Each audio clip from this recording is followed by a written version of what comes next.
Hello again and welcome back to My Two Cents. Today I'm going to talk about a few political things that are really bothering me that are getting swept under the rug way too easily. There's been the distraction of the assassin from the weekend of the White House Correspondents' Dinner. I don't buy into it.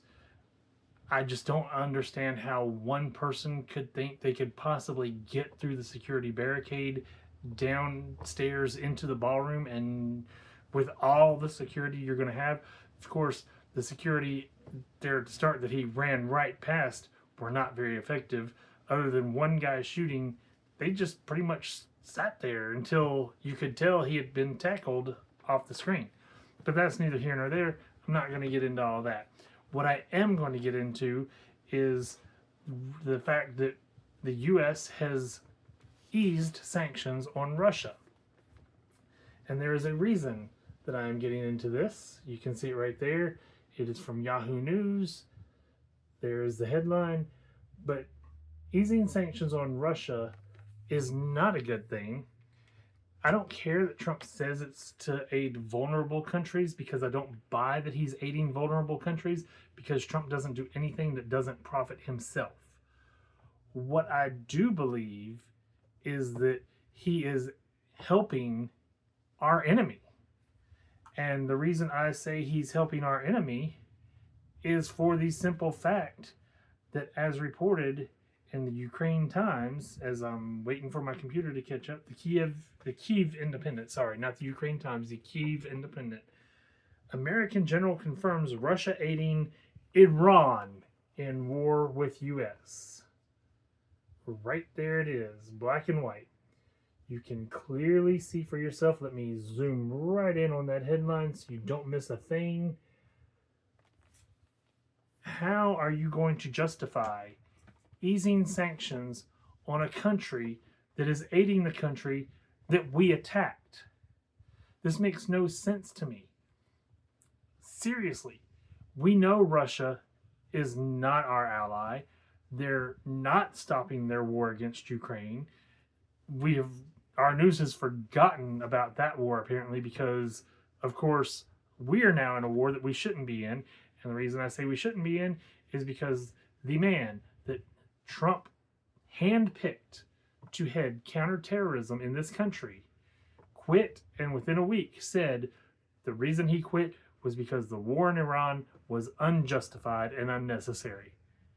Then Trump, in retaliation, said that that man was weak on security. He liked him, but he was weak on security.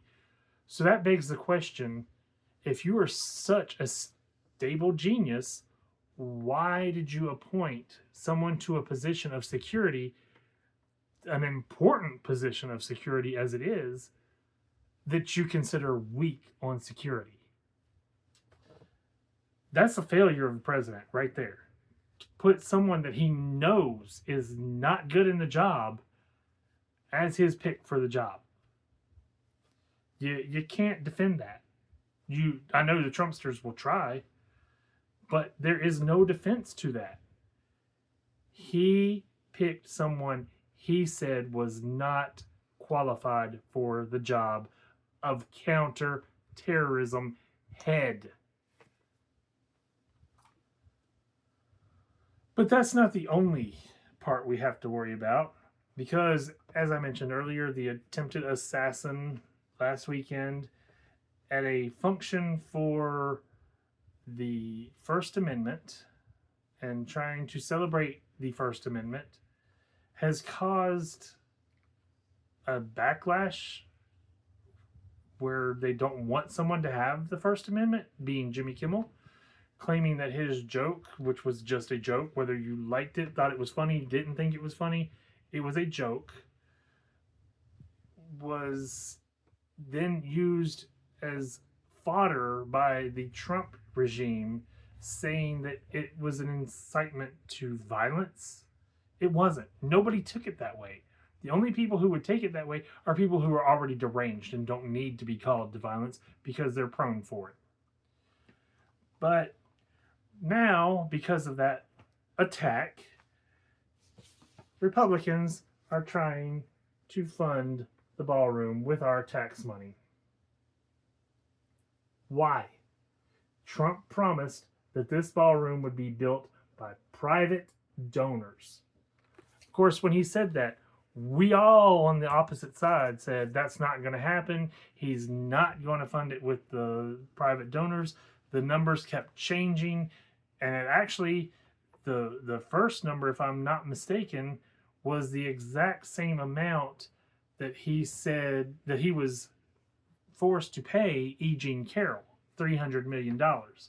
Don't quote me on that, but I'm pretty sure that he was estimating his ballroom to be the same exact cost as what his court case was costing him. Lindsey Graham went on the record saying that 90% of Americans now support this ballroom, which is absolutely not true. I don't know of anybody who says, oh yes, please use our tax money to build this ballroom that doesn't benefit us while we are paying more for gas, more for groceries, more for everything thanks to Trump. First off, it was his tariffs, which let's go back. Trump issued tariffs. Supreme Court ruled those tariffs were not valid, could not be used, had to throw them out. Okay, businesses raised their prices because of those tariffs. When they got thrown out, Trump instated new, different tariffs, but the businesses didn't bring their prices down. Then Trump went to war with Iran for no reason, and gas is now skyrocketing, the highest it's been in 4 years on the national average. And not only have gas prices gone up, but diesel prices especially are extremely high now. And of course, everything is transported using diesel, which makes the cost of everything go up even more. So the tariffs sent prices up. Eliminating the tariffs did not bring the prices down. We get new tariffs. Prices go up again. Then we get a war and prices go up further. This is from the man who promised he would bring down prices on day one. It hasn't happened. And everything is, oh, it's short-term pain and long-term gain. There is no gain from this. There will not be a reduction in prices. You know who was trying to get a reduction in prices? Joe Biden and Kamala Harris were actively talking to CEOs, trying to get them to reduce their prices because they were making record profits after they raised prices during COVID. Biden and Harris were trying to get prices down for you. Trump is empowering corporate greed. He always has. He's not doing anything to get prices down. But that's not where it ends. They now are trying to indict James Comey over posting the seashells that said 8647.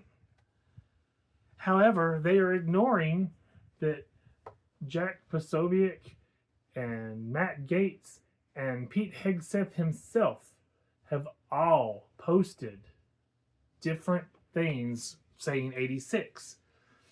Now, my question is, if we're going after Comey for posting 8647, saying that that means it was a threat to the president's life, which I've never heard in my life, never heard anybody say 86 meant kill somebody. I've heard it like 86 the bacon, meaning leave the bacon off, or restaurants will say that we're out of something, 86 the hamburgers for the rest of the night, we don't have any hamburger meat, something to that effect. I've also heard of if you 86 them, you fire them. The sane of us want Trump fired, so this was not a call to violence. It was a call to fire the man who constantly said, "You're fired," and even tried to trademark it. So, yeah, that doesn't hold water. And if you're going to go after Comey, you also have to go after Pete Hegseth, Matt Gaetz, and Jack Posobiec and others for doing the same thing. There is no way this is going to hold up in the courts. It's just not going to happen. So, again, Trump is starting a useless indictment that we know is going to be thrown out. There is no way they're going to convict James Comey on this. And what for? To distract from his war that is Operation Epstein Fury, to distract from the Epstein files that he still hasn't released fully, as he promised he would during his campaign, and then signed the legislation to do, and still has not released all the Epstein files as promised. Whose name is appearing in those Epstein files like 1 million times.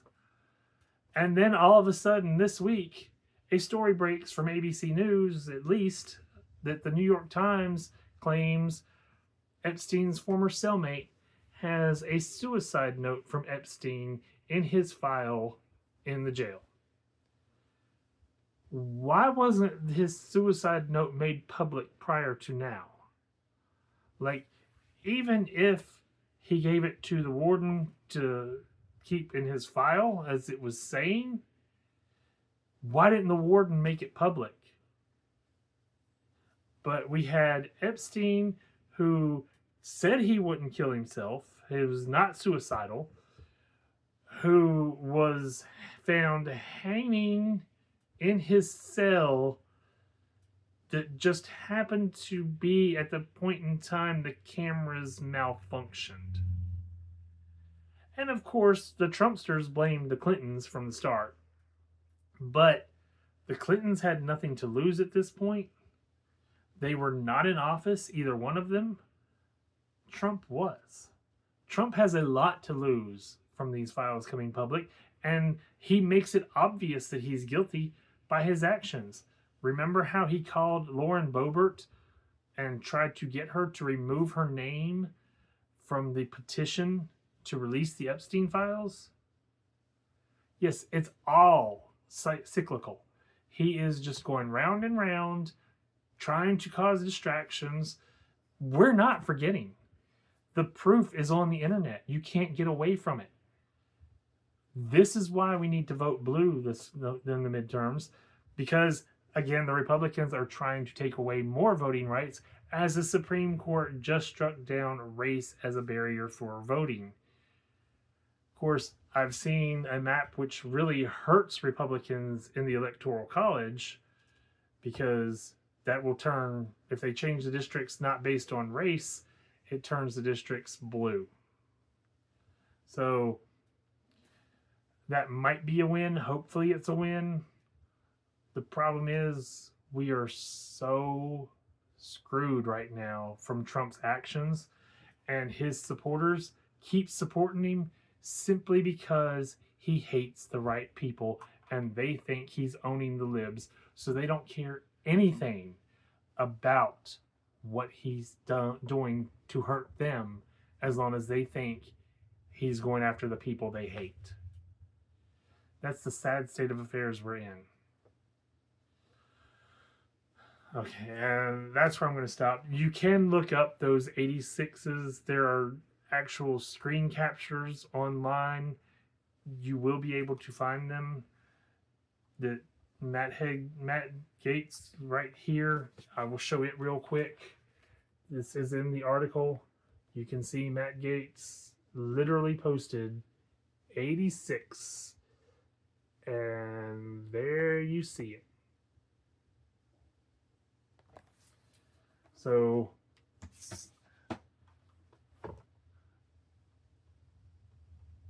don't believe the Trump regime, because they have been proven to lie constantly. They cannot tell the truth. And everything that they do is a distraction. And as I said, Jack Posobiec, it's also in this article that I showed, 8646, right there.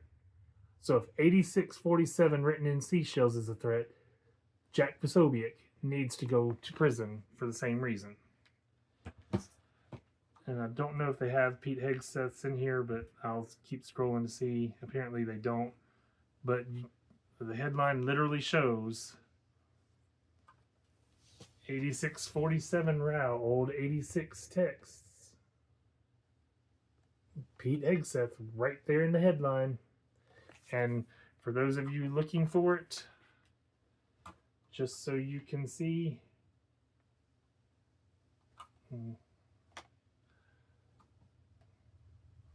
let me get this fixed out. Sorry about this. Touch the screen, it goes up, but there you can see it. Times of India, and there's the headline. So don't think that we're out of the woods because we win the Democrats' seats back this midterm. If the Republicans allow us to have a fair and legal election, because they're doing everything they can to stop a fair and legal election. But make sure you keep pointing out all the crimes being committed, all the biased decisions being committed by the Republicans, all of the hate the Republicans are spewing, because they're saying it's the left that's doing it. No, it is the right. And you can go back through Trump's posts on Lies Social. I call it Lies Social because he doesn't tell the truth. He literally called for genocide. Literally called for genocide. But it's the left that's the problem. I'm going to end by saying this. Violence begets violence. Hate breeds hate. If Trump wants to change the rhetoric in this country, Trump needs to start with himself. No more stupid AI videos of him shitting on the people.